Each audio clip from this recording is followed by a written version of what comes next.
Selamat siang. Baik, hari ini adalah kelas pertama kita untuk mata kuliah keperawatan paliatif. Bertemu lagi dengan saya, Bapak Kristianus Triaspodo, Magister Keperawatan, Spesialis Keperawatan Jiwa, yang akan menyampaikan materi keperawatan paliatif sepanjang satu semester ini.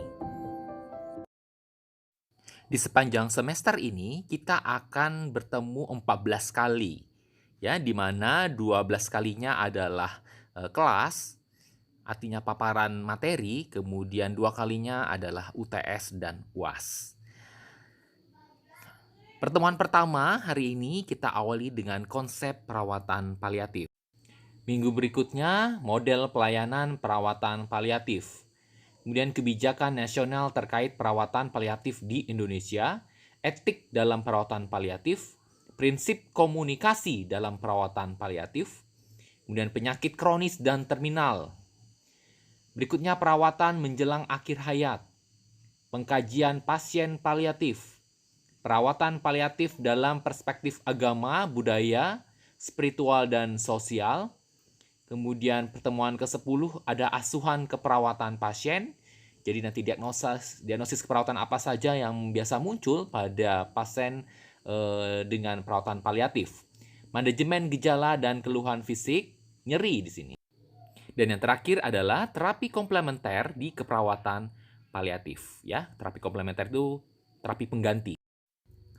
Baik, jadi 1,5 jam ke depan pada pertemuan pertama tentang konsep perawatan paliatif, kita akan diskusi banyak tentang pengertian, falsafah keperawatan paliatif, perkembangan keperawatan paliatif, kualitas hidup, kompetensi perawat yang bekerja di area perawatan paliatif. Jadi ada 5 pokok bahasan yang akan kita bahas pada hari ini. Sebelum kita masuk ke materi inti, saya akan menyampaikan tentang fenomena yang terjadi di dunia saat ini. Menurut WHO tahun 2014 bahwa ada 19 juta orang di dunia ini yang membutuhkan perawatan paliatif. Ya, di mana hampir setengahnya itu adalah mereka yang lanjut usia. Sementara fenomena yang lain disebutkan bahwa pendidikan dan pengetahuan para petugas kesehatan masih sangat minim mengenai perawatan pasien di area paliatif. Di antara kalian mungkin ada yang sudah kenal dan familiar dengan istilah perawatan paliatif. Namun mungkin ada juga yang baru sedikit tahu tentang perawatan paliatif, bahkan ada yang belum pernah mendengar apa itu perawatan paliatif. Oleh karena itu, mata kuliah perawatan paliatif ini menjadi salah satu kompetensi yang harus dimiliki oleh perawat nurse. Sehingga muncul pertanyaan, apa itu perawatan paliatif?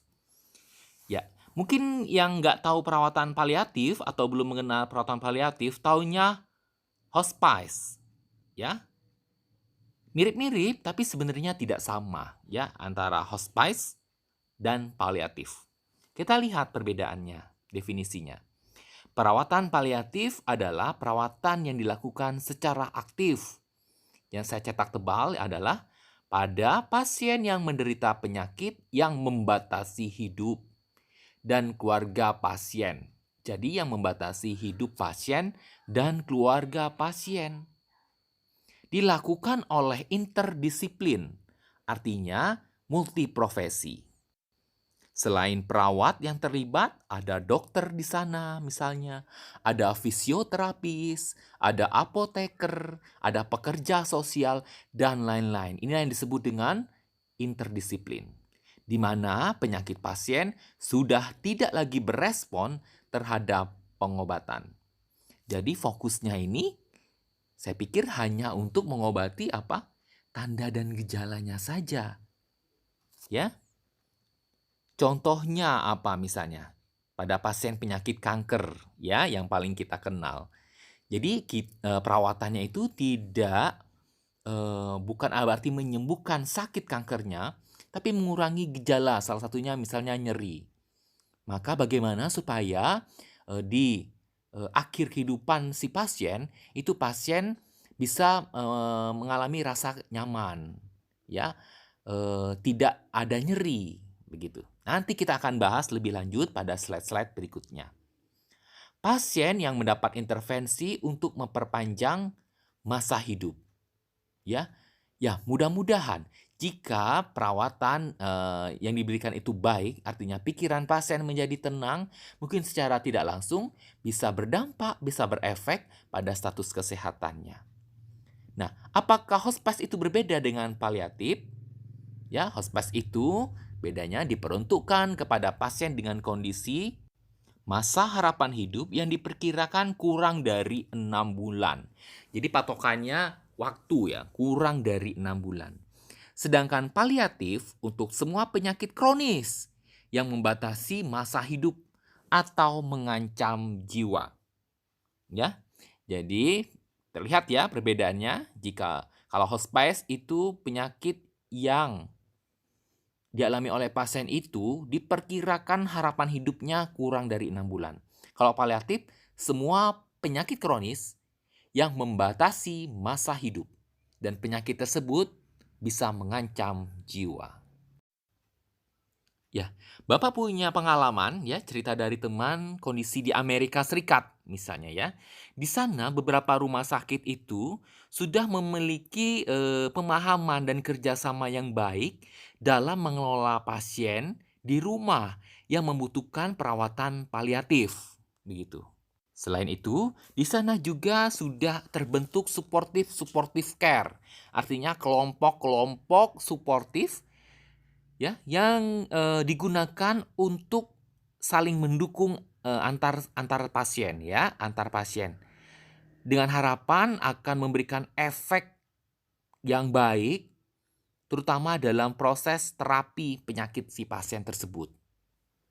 Misalnya pada penyakit kanker ya, atau penyakit anemia, trombositopenia ya, thalassemia.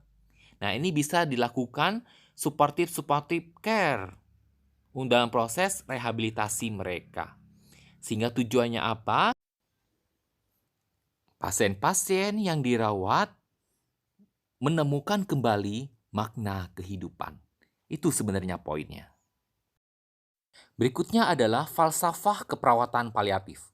Ya, falsafah itu berasal dari kata filsafat, ya, yang artinya dasar, ya, dasar masalah yang menimbulkan suatu gagasan, gitu ya. Kita menemukan masalah atau fenomena, kemudian muncul sebuah gagasan. Nah, dasarnya itulah yang disebut dengan falsafah, begitu. Apa falsafah keperawatan paliatif? Ya, kembali dari bahasa apa diambil kata-kata falsafah tersebut, paliatif tersebut? Ya, dari bahasa pallium, bahasa Latin, yang artinya memberi kehangatan atau perasaan nyaman. Ya. Sehingga dalam falsafah keperawatan paliatif ada cakupan pelayanan yang disebutkan di situ. Yang pertama, pelayanan berfokus pada kebutuhan pasien bukan pada penyakit. Ya, alasannya apa? Karena alasan perawatan paliatif ini bukan tentang kapan kehidupannya berakhir, kapan dia sehat kembali, tapi di saat-saat itu apa yang dibutuhkan pasien itu menjadi yang utama. Falsafah yang kedua adalah menerima kematian, namun tetap berupaya meningkatkan kualitas hidup. Biasanya pasien-pasien terminal, contohnya ya, ada mengalami masalah psikososial namanya. Misalnya ketidakberdayaan, keputusasaan, ya, tidak berdaya, dia mau tapi dia tidak mampu karena kondisi fisiknya yang lemah. Putus asa, harusnya mampu, dia yang tidak mau, kebalikan dari tidak berdaya tadi. Nah, artinya ada masalah psikososial di situ yang mengisyaratkan secara tidak langsung bahwa si pasien belum siap menerima kematian atau penyakitnya. Maka oleh karena itu tugas kita adalah bagaimana supaya pasien bisa menerima kematian dengan tetap bersemangat dia meningkatkan kualitas hidupnya. Jadi tidak ada lagi ketidakberdayaan, tidak ada lagi keputusasaan. Semua dijalaninya dengan menjalani prosedur-prosedur dan perawatan yang ada. Kemudian yang ketiga, pelayanan yang membangun kerjasama antara pasien dan petugas kesehatan serta keluarga pasien. Sehingga dilihat di sini ada 3 yang berperan ya, yaitu pasien, keluarga pasien, dan petugas kesehatan. Nah, semuanya ini harus terintegrasi, tidak bisa jalan satu persatu. Yang semuanya terpusat pada pasien, begitu ya. Kemudian yang keempat, berfokus pada proses penyembuhan, bukan pada pengobatan. Sembuh tidak hanya fisik, tapi juga psikis pasien atau psikologisnya. Ya, penerimaan terhadap kondisi penyakit itu juga dikatakan sembuh. Dia lebih berdamai pada keadaannya sekarang. Sehingga jika pasien sudah mengalami demikian, harapannya dia kooperatif, ya bisa melakukan perawatannya dengan baik. Sehingga dapat saya simpulkan bahwa perawatan paliatif bukan untuk mempercepat proses kematian, tidak juga untuk menunda kematian. Ya, karena kematian itu apa? Proses alami makhluk hidup. Ya, sehingga dalam perawatan paliatif, kematian itu berlangsung secara alami. Sehingga dijelaskan lebih lanjut pada falsafah keperawatan paliatif ini, bahwa seseorang tidak akan dapat meninggal dengan diobati. Namun, seseorang dapat meninggal dengan kondisi disembuhkan. Lihat nih kata-katanya. Dapat meninggal dengan kondisi disembuhkan. Begitu ya. Ya, ada kata-kata yang menarik di sini. Ya, pada saat pasien menjelang ajal atau menghadapi kematian, dia bisa mengatakan, I love you, saya menyayangi kalian, forgive me, saya mohon maaf, thank you, goodbye, dengan perasaan yang bahagia. Sehingga dalam pelaksanaannya, perawatan paliatif ini nggak pakai teknologi. Ya, hanya pakai apa? Hanya pakai sentuhan. Sentuhan tidak hanya fisik tapi lewat kata-kata yang menenangkan. Begitu ya. Bagaimana perkembangan perawatan paliatif? Kita awali dari masa lalu, ya, bahwa gerakan hospice berkembang secara masif sekitar tahun 1960-an oleh siapa? Dame Cicely, ya, Saunders. Bahwa beliau mengkreasikan sebuah konsep tentang caring. Ya, caring ini punya perawat banget ya. Terutama untuk pasien dengan stadium akhir dan menjelang ajal atau kematian. Ya, dia memiliki konsep bahwa kehidupan ini sebenarnya holistik. Ya, termasuk pasien-pasien yang menjelang ajal tersebut. Mereka dilihatnya tidak hanya memiliki masalah fisik saja, tetapi mereka melihat masalah-masalah yang lain karena pasien itu, makhluk hidup itu kompleks sifatnya. Sehingga dikatakan di situ bahwa gejala fisik yang dialami oleh pasien dapat mempengaruhi psikologis, emosional, sosial, dan spiritual. Tidak banyak orang yang memahami bahwa jika pasien mengalami penyakit kanker, terus terlihat cemas, ya, banyak permintaan, sebentar-sebentar memanggil perawat, ngebel gitu ya. Marah-marah mungkin, cemberut. Ada juga yang mungkin mulai mengasingkan diri gitu ya. Spiritualnya ya. Spiritualnya ya kalau enggak dia semakin rajin ibadah, mungkin yang sudah bagus demikian. Tapi ada juga yang masih menyalahkan siapa? Menyalahkan Tuhan misalnya. Menyalahkan orang lain. Nah, itu sebagai bentuk apa? Bentuk belum penerimaan dirinya belum bagus. Seperti itu ya. Dem ini ceritanya dulu dia menggagas mendirikan rumah hospice. Ya, sekali lagi meskipun hospice dan paliatif ini cakupannya berbeda ya. Tentu paliatif lebih luas, sedangkan hospice itu hanya untuk yang sakit menjelang kematiannya kurang dari 6 bulan begitu.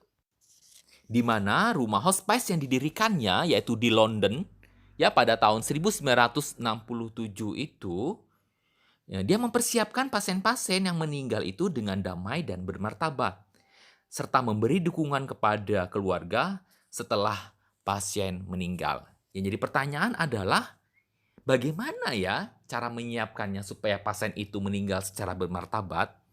Bagaimana ya caranya supaya keluarga itu bisa mendapatkan dukungan setelah anggota keluarganya itu meninggal?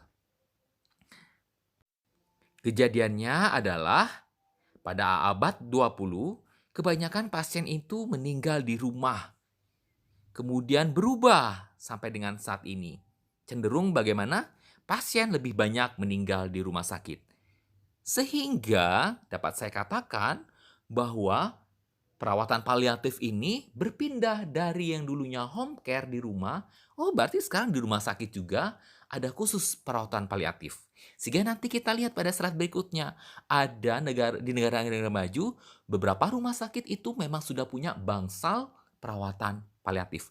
Jadi ada bangsal maternitas ya, ruang anak, ruang medikal, ruang bedah. Nah, ada ruang paliatif. Adik kita di mana yang sudah ada? Nanti kita lihat di slide berikutnya. Jika tadi adalah masa lalu, bagaimana dengan masa sekarang dan yang akan datang? Ya, bahwa telah terjadi perubahan yang sangat dinamis dalam penyediaan perawatan paliatif, terutama di negara-negara maju, khususnya di negara-negara Inggris. Cirinya apa di Inggris? Di sini disebutkan End of Life Care Strategy dan The Gold Standard Framework. Ya, ini berbentuk apa sih? Standar pelayanan pemberian pelayanan paliatif. Sudah ada standar pelayanannya. Ya, di rumah sakit sudah ada pedomannya, sudah ada buku panduannya, begitu ya. Yang pertama kali terbit nih di Inggris, di mana pada standar tersebut pasien diberikan otonomi untuk memilih tempat perawatan ya. Jadi Departemen Kesehatannya di Inggris sudah ada nih terbit tentang pedomannya. Pedoman yang ada tersebut berupa apa? Berupa standar. Misalnya apa sih standar? SPO ya kan? Kemudian guideline, panduan, pedoman, perawatan paliatif yang mencakup pelayanan interprofesional dan komunikasi secara efektif ya. Jadi di situ nanti disebutkan dokter ngapain gitu ya, perawat ngapain, tugasnya maksudnya. Pekerja sosial, peksos, ngapain. Dan di sana juga ada panduannya, bagaimana cara berkomunikasi secara efektif kepada pasien-pasien dalam perawatan paliatif tersebut. Setelah semuanya sudah diatur dalam suatu negara, katakanlah tadi dalam Departemen Kesehatan, maka kita lihat nih bagaimana perawatan paliatif dalam konteks global yang ada di rumah sakit. Nah, untuk di rumah sakit, The Royal Victoria Hospital Kanada tahun 1976, itu gambar rumah sakitnya, sebagai rumah sakit pertama yang mengimplementasikan perawatan paliatif. Ya, padahal tadi aturannya di Inggris ya, tapi ternyata Kanada akhirnya menjadi rumah sakit yang pertama. Baru dilanjutkan Inggris, Uganda, dan India. Sedangkan di Asia, di mana pertama kali rumah sakit yang ada perawatan paliatifnya, yaitu di Klinik Katolik ya di Seoul, Korea Selatan.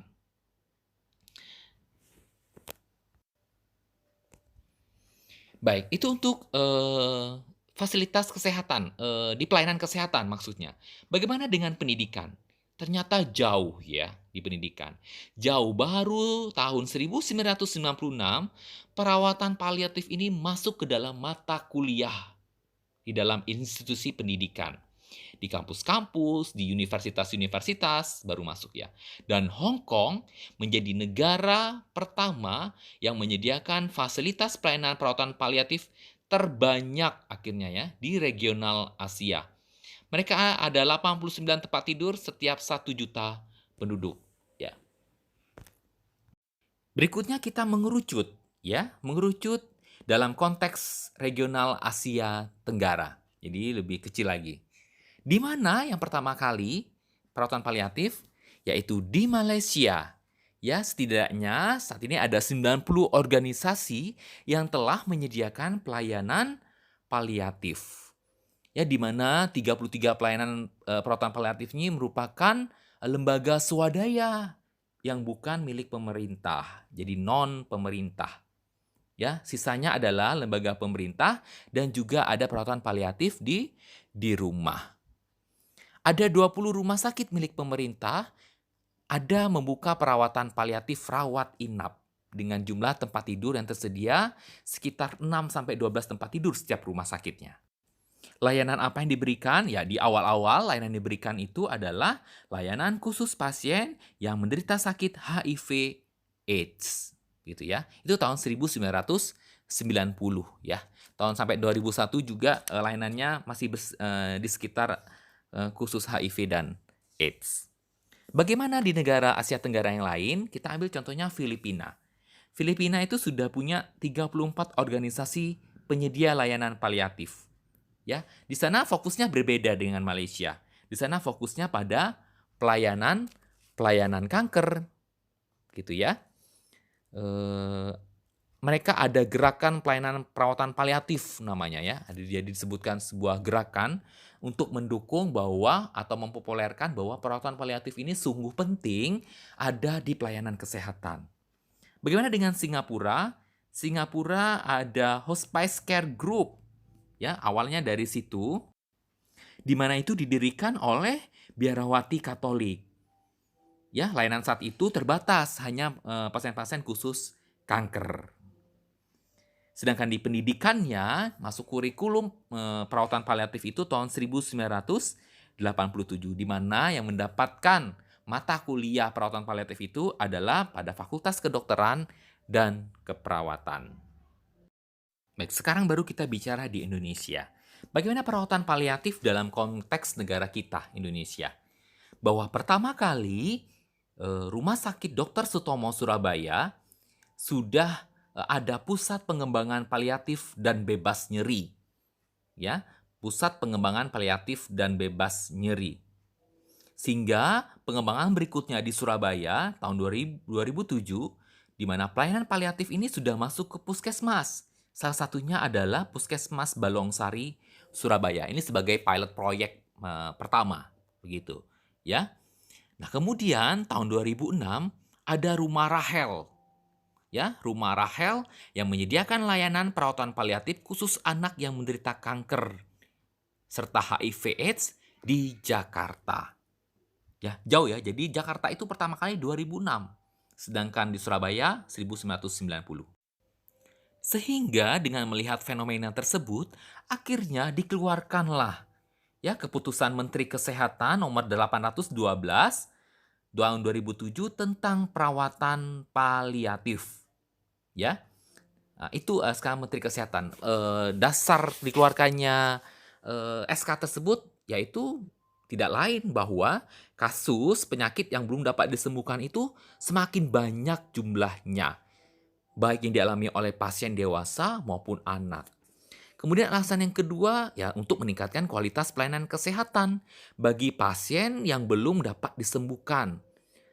Selain dengan perawatan kuratif misalnya atau rehabilitatif, maka perawatan paliatif juga diperlukan pada kasus-kasus pasien dengan stadium terminal. Selanjutnya, pada tahun 2013, barulah Kemenkes mengeluarkan lagi panduan yang lebih spesifik, yaitu pelayanan paliatif pada pasien dengan penyakit kanker. Ya, jadi khusus ya. Ya, dari tahun 2007, kemudian naik ke tahun 2013, khusus panduannya dikeluarkan untuk penyakit kanker. Berikutnya adalah tentang kualitas hidup. Ya, perlu Bapak tekankan bahwa konsep utama dari perawatan paliatif ini ya kualitas hidup. Ya, bahwa kualitas hidup itu sebenarnya bukan sesuatu hal yang baru dari sejak zaman dulu. Ya, kualitas hidup ini menjadi perhatian. Misalnya pada kasus nyeri pasien, artinya kualitas hidupnya pasti menurun. Ya, kualitas hidup itu memiliki makna yang luas ya, baik dalam konteks sosial, psikologis, maupun dalam konteks budaya. Kualitas hidup itu apa sih? Kepuasan hidup, ya. Sifatnya subjektif nggak kira-kira? Subjektif. ya. Jadi, nyeri seseorang itu berbeda levelnya, tingkatannya antara, pasien A dengan pasien B, subjektif ya. Puasnya terhadap pelayanan itu juga berbeda. Berbeda antara pasien satu dengan pasien yang lain. Oleh karena itu, bahwa kualitas hidup itu sifatnya subjektif yang dipengaruhi oleh berbagai aspek. Baik, kita baca definisinya di sini. Kualitas hidup adalah keadaan pasien yang dipersepsikan sesuai dengan konteks budaya, sistem nilai yang dianutnya, termasuk tujuan hidup, harapan, dan niatnya. Ya, sistem nilai itu adalah bagaimana si pasien bisa mengambil hal-hal yang baik untuk diterapkan dalam kehidupannya. Jadi, proses penerapan dalam kehidupan. Contoh misalnya nilai agama, ya. Nilai agama itu didapatkan dari mana? Didapatkan dari kegiatan keagamaan yang dilakukan setiap hari, kemudian diinternalisasikan di dalam dirinya untuk diimplementasikan dalam kehidupannya sehari-hari. Begitu, ya. Jadi kalau ada sesuatu masalah yang dialami dalam hidup, maka nilai-nilai itulah yang membuat saya kuat. Gitu ya.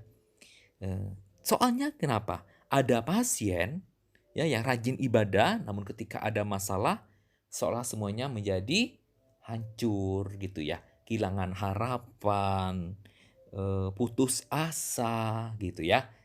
Padahal ibadahnya kalau kita lihat rajin sekali begitu ya.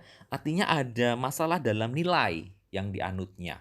Salah satunya misalnya nilai agama. Ada nilai-nilai yang lain ya, nilai sosial. Kemudian aturan-aturan di sosial itu apa sih ya yang bisa membuat saya ini menjadi berkembang begitu ya. Itu bisa kita identifikasi, bisa kita cari. Nilai-nilai budaya apa sih yang bisa saya ambil dari lingkungan saya yang membuat diri saya ini berkembang. Kalau berkembang itu tentu ke arah yang positif seperti itu ya. Kita tahu bahwa pasien-pasien yang mengalami penyakit-penyakit terminal ini mengalami kualitas hidup. Mereka mengalami gejala fisik, kemampuan fungsionalnya menurun, kesejahteraannya termasuk keluarganya juga hilang, spiritualnya menjadi tanda tanya, begitu ya. Fungsi sosialnya terganggu, kepuasan terhadap pengobatannya juga tanda tanya. Ini saya diobatin, dirawat sepanjang bulan di rumah sakit, tapi bukan untuk kesembuhan, ini seakan sia-sia. Begitu kan? Kemudian sudah kehilangan harapan, seolah-olah masa depan sudah buram gitu ya, tidak cerah gitu ya. Kehidupan seksualnya juga sudah terganggu, pekerjaannya apalagi, begitu kan? Oleh karena itu, kualitas hidup inilah yang harus kita perbaiki, dimensi kualitas hidup ini. Apa saja dimensinya? Tadi sesuai dengan masalah yang dialami oleh pasien ketika menghadapi situasi atau penyakit-penyakit terminal. Gejala fisik, kemampuan fungsionalnya kita kembalikan ke yang baik. Ya minimal dia mampu ya melakukan perawatan dirinya sendiri. Dia mampu toileting sendiri. Dia mampu berdandan sendiri, berpakaian maksudnya. Dia mampu menjaga kebersihan dirinya sendiri. Ya minimal itu kebutuhan-kebutuhan dasarnya saja dulu. Kemudian bagaimana keluarganya supaya tetap sejahtera? Ya tentu caranya mungkin salah satunya mencari dukungan-dukungan sosial yang lain. Saudara misalnya ya kan, baik dalam hal ekonomi maupun dalam hal dukungan psikologis. Tetangga, kader, ya, puskesmas, begitu kan? Oh senang sekali kalau ada petugas puskesmasnya yang datang ke rumah penyakit kanker, merasa diperhatikan gitu ya. Perangkat desanya, ya RT, RW, Kades, ya semuanya peduli dengan pasien termasuk ekonominya. Ya bisa tuh misalnya sumbangan desa begitu ya untuk membantu. Itu kan meningkatkan kesejahteraan keluarga. Dikunjungi, dibesuk dan sebagainya. Spiritual, bagaimana para pemuka-pemuka agama bisa ya mencari nilai-nilai apa yang bisa digunakan oleh pasien tersebut agar dia lebih kuat dalam imannya. Ada juga fungsi sosial. Syukur-syukur dia masih bisa berinteraksi dengan orang lain. Ya, masih bisa pergi ke tempat ibadah misalnya ya, meskipun dikurangi kegiatan sosialnya, masih bisa pergi berbelanja, gitu ya. Kemudian kepuasan terhadap pengobatan. Ya, mereka harus paham bahwa pengobatan dilakukan ini bukan hanya untuk menyembuhkan penyakit, tidak hanya itu, tapi supaya bisa mengurangi gejala, misalnya seperti itu ya, supaya tidak nyeri, supaya tidak bisa tidur, begitu kan? Supaya ada selera makan, supaya eliminasinya lancar, tapi sebenarnya tidak menyembuhkan penyakit. Nah, itu tujuan perawatannya itu harus dijelaskan kepada pasien. Memiliki masa depan. Gampang cara mengorientasikan masa depan kepada pasien. Tanya saja, Pak, besok kira-kira mau ngapain ya? Kalau misalnya dia bercerita, oh besok pas nih ulang tahun anak saya, yang mudah-mudahan dia bersemangat tuh dari hari ini sampai besok, karena besok dia mau merayakan anak ulang tahunnya. Lebih lanjut tanyakan lagi, Pak, minggu depan kita mau ngapain ya? Minggu depan rencananya, bagaimana kalau minggu depan saya datang ke sini, saya bawakan Bapak apa hobinya? Buah apel, saya bawakan apel. Jadi minimal selama minggu ke depan dia bersemangat nih, menunggu kita berkunjung, ketemu dengan dia untuk membawa apel, begitu kan? Itu orientasikan masa depan. Atau yang lebih jauh misalnya, ya kapan melihat anak menikah, ya kan? Melihat anaknya di wisuda, itu jauh sekali ke depan, jangka panjang artinya. Kemudian kehidupan seksualnya juga kita perlu diskusikan bagaimana cara mengatasi kebutuhan-kebutuhan tersebut, ya. Eh, Soalnya fungsi seksualnya mungkin tidak terganggu, begitu ya. Yang terganggu mungkin kanker otak, misalnya bagian otaknya. Dan berikutnya adalah dalam bekerja. Nah, kualitas hidup ini dapat diukur. Bapak Ibu ya, dapat diukur menggunakan alat ukur. Salah satu namanya The Karnofsky Performance Status Scale. Kalian bisa browsing ya. Mudah-mudahan sudah ada yang versi bahasa Indonesianya yang sudah diterjemahkan secara sudah ada ujinya sehingga itu menjadi valid untuk kita pakai mengukur pasien-pasien kualitas hidup pasien yang menjalani perawatan paliatif. Baik, berikutnya kompetensi perawat yang bekerja di area perawatan paliatif. Ya, ada 5 kompetensi yang harus dimiliki. Salah satunya adalah komunikasi. Nanti kita ada materi khusus ya di pertemuan keberapa itu tentang komunikasi efektif. Baik, komunikasi Bapak jelaskan secara singkat di sini. Penting ya pada pelayanan perawatan paliatif, malah menempatkan prioritas nomor 1 di sini, disebutkan di buku ini ya, pada slide ini. Yaitu tujuannya apa? Untuk meningkatkan hubungan yang lebih baik antara pasien dengan perawat, antara perawat dengan keluarga, membangun trust. Ya, konsepnya apa sih? Menjadi pendengar yang baik. Pada saat pasien mengalami keluhan, ya mengeluh, dan kita belum terbina trust, baru pertama kali ketemu dengan pasien, jangan terlalu banyak menasehati. Ya karena dalam hatinya pasien akan bilang, kamu nggak ngerasain sih sakitnya saya ini seperti apa. Gitu ya. Yang kita perlu komunikasikan apa? Tawaran-tawaran. Bu, saya punya pilihan loh caranya yang bisa Ibu pakai ya. Dengan cara relaksasi, saya ajarkan. Dengan cara distraksi ya. Dengan cara massage, saya pijet-pijet punggungnya. Ibu mau pilih yang mana? Begitu kan cara komunikasinya. Bukan, Bu, Ibu harus relaksasi. Ayo Bu, semangat, semangat. Ya, tidak membuat pasien nyaman. Ya, gimana mau semangat saya ini nyeri? Yang pengen tahu itu, yang pengen pasien tahu itu adalah caranya supaya semangat itu seperti apa. Itu yang kita tawarkan kepada pasien, bukan menggurui. Begitu ya. Apalagi dengan cara kita yang ikut curhat. Curhatnya perawat misalnya apa? Oh, saya juga punya saudara kok Bu yang sakit kanker. Dia kayak gini, membandingkan. Oh, itu tidak boleh di awal-awal. Kecuali kita sudah kenal deket kayak saudara. Udah pertemuan ke-20, udah 20 kali ketemu dengan pasien. Boleh-boleh saja. Saya juga Bu sakit yang sama Bu, tapi syukurlah saya kuat. Oh, tidak sah. Tidak bisa kita menyamakan diri kita dengan orang lain. Tentu berbeda. Ya, yang perlu kita dengarkan di awal adalah mendengarkan. Ya, mendengarkan keluhan-keluhan pasien. Kemudian kita katakan apa? Oh, baiklah Ibu, kalau itu yang menjadi keluhan Ibu, kami siap membantu Ibu.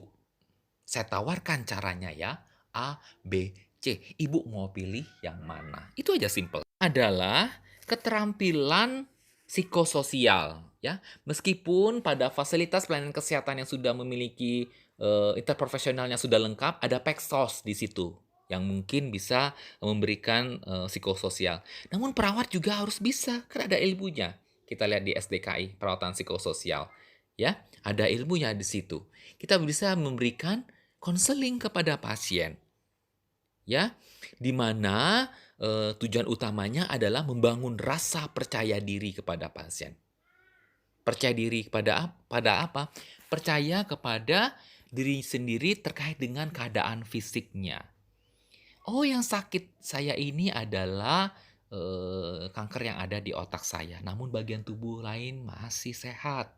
Begitu kan? Yang sakitnya cuma satu, tapi ada 20 anggota tubuh lain yang masih sehat. Sehingga oleh karena itu, yang 20 inilah yang disyukuri oleh pasiennya. Ya, sedangkan yang satu yang sakit ini, ya kita obati bersama-sama. Begitu ya. Berikutnya adalah keterampilan bekerja tim. Ya, karena dalam perawatan ini tidak hanya perawat sendiri, interprofesional, maka harus pandai bekerja secara tim. Berikutnya adalah perawatan fisik, ya, keterampilan dalam perawatan fisik. Misalnya dalam melakukan pengkajian, ya harus kompeten perawatnya melakukan pengkajian. Khususnya pengkajian apa sih? Pengkajian nyeri, ya, secara akurat dan holistik tentunya. Sehingga nanti dari pengkajian tersebut kita dapat menentukan nih metode-metode yang tepat terkait dengan asuhan yang diberikan. Ya, diagnosisnya apa, nanti tujuannya apa, intervensinya apa, sampai dengan evaluasi. Jadi kita mengenal tuh apakah pasien mengalami penurunan tanda dan gejala dari hasil pengkajian awal sampai dengan evaluasi. Ada perbedaan nggak? Misalnya di pengkajian awal ada 10 tanda dan gejala fisiknya. Setelah dievaluasi, setelah dilakukan intervensi, oh ternyata ada 5. Berarti efektif dong, bagus dong intervensinya, ya kan? Artinya ada penurunan tanda dan gejala. Ya karena fokus kita dalam perawatan paliatif ini terkait dengan gejala pasien. Begitu, ya. Berikutnya keterampilan intrapersonal. Ini saya pikir keterampilan yang sulit untuk dipelajari ya, karena sudah bawaan begitu ya, sudah bagian dari pribadi individu kita masing-masing. Apa itu? Yaitu sifat-sifat untuk mengenali dan memahami reaksi atau perasaan orang lain. Gitu ya. Simpati, empati, itu kan tumbuhnya kita dari sejak kecil ya. Ya oleh karena itu asah teruslah yuk kita yang sudah menjadi perawat ini. Diasah perasaan itu supaya mudah peka tentang pikiran dan perasaan pasien dan keluarga. Karena apa? Pada situasi yang sulit yang dialami oleh pasien dan keluarga, mungkin mereka mengalami hal-hal yang tidak menyenangkan. Misalnya kedukaan, ya, sulit untuk menyesuaikan diri, emosi dan perasaannya menjadi sensitif. Nah, itu kan kalau kita tidak peka, kalau kita tidak tidak memiliki keterampilan interpersonal tersebut, nanti reaksi kita akan lain. Pasien marah, ikut marah ya. Kemudian pasien berduka, nggak diapa-apain gitu ya. Pasiennya sulit beradaptasi, tidak diorientasikan. Ya, pada pasiennya mondar-mandir karena nggak peka, kita cuek jadi bawaannya. Seolah-olah cuek, padahal sebenarnya kitanya yang tidak tahu. Karena tidak mempunyai kemampuan untuk memahami reaksi dan perasaan orang lain itu. Itu disebut kemampuan intrapersonal. Maka perawat harus pintar-pintar mengelola emosinya, termasuk berduka. Ya, misalnya keluarganya menangis atau pasiennya sedih. Karena mendengar curhatannya, perawatnya ikut menangis. Itu juga keliru. Ya kan, seolah simpati empati. Namun, bukan seperti itu. Ya, nanti kita akan belajar teknik komunikasi yang baik. Yang jelas, empat keterampilan ini harus dimiliki. Kelima keterampilan ini harus dimiliki oleh perawat yang bertugas di perawatan paliatif atau ketemu dengan pasien-pasien yang terminal. Baik, demikian kelas kita perawatan paliatif pada siang hari ini. tentang konsep perawatan paliatif. Kita akan bertemu lagi di minggu depan pada topik selanjutnya. Selamat sore, terima kasih.